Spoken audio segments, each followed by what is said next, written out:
So dear students, अब आप second semester के बाद थर्ड सेमेस्टर में पहुंच गए हैं।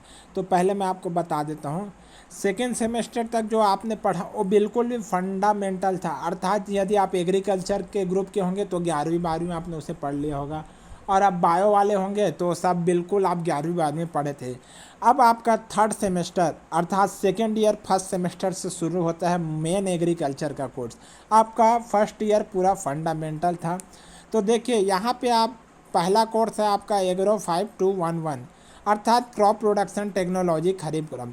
तो इसमें आप देखेंगे जितने भी जो क्रॉप्स है जैसे सीरियल्स हो गए, पल्सेस हो गए, जो खरीफ के सीज़न में उगाए जाते हैं उनके बारे में आप पूरे उनकी प्रोडक्शन टेक्नोलॉजी अर्थात उनका ओरिजिन कहाँ हुआ और वहाँ से लेकर उसका अंतिम उत्पादन कितना मिलता है A to Z पूरा डिटेल पढ़ेंगे।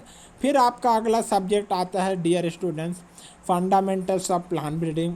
तो यहाँ पे प्लांट ब्रीडिंग का आप फुल डिटेल नहीं पढ़ेंगे, यहाँ प्लांट ब्रीडिंग के कुछ फंडामेंटल्स को आपको बताया जाएगा। जो जैसे आपने ब्रीडिंग में पढ़ा होगा, फंडामेंटल्स में ब्रीडिंग में क्या आते हैं, जैसे कि लॉ ऑफ हेरिडिटी, मेंडल के आनुवांशिकता के सभी नियम, ये सभी फंडामेंटल है।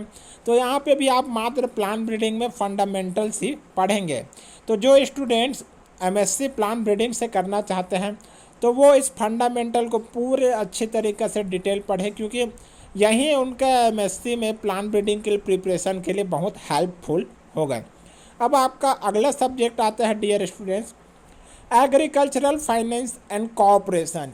ये भी डियर स्टूडेंट्स आप कहीं कंपटीशन एग्ज़ाम की तैयारी करेंगे फोर्थ ईयर के बाद, या फिर आप एग्रीकल्चर ही क्यों ना करें, तो जो लोन के बारे में बिल्कुल फंडामेंटल्स है, कौन सा बैंक क्या काम करता है, किस प्रकार का लोन देता है, एक एक चीज़ के बारे में आप इस सिलेबस के इस सब्जेक्ट में पढ़ेंगे।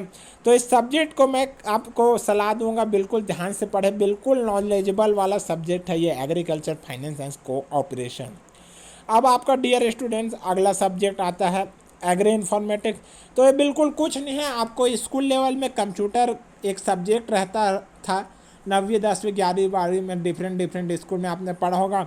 अगर आपने वहाँ अच्छे से पढ़ाई की होगी तो यहाँ आपको बिल्कुल ज़रा सा दिक्कत नहीं होगा। यहाँ पे आपको इसका सेकेंड पार्ट भी दिखेगा, तो इसका सेकेंड पार्ट आपको बिल्कुल अवॉइड करना है, ओनली फर्स्ट। अब अगला आता है दोस्तों फार्म मशीनरी एंड पावर। तो dear students farm machinery and power, तो एक किसान को खेती में कौन कौन से यंत्र उपयोग होते हैं, उसकी कार्यविधि क्या है, पूरा A to Z इस सब्जेक्ट में आपको जानकारी मिलेगी। तो यदि आप आगे जाकर एग्रीकल्चर इंजीनियरिंग में आगे बढ़ना चाहते हैं तो इस सब्जेक्ट को बिल्कुल ध्यान से पढ़ें। अब अगला सब्जेक्ट आता है dear student production technology of vegetable and species.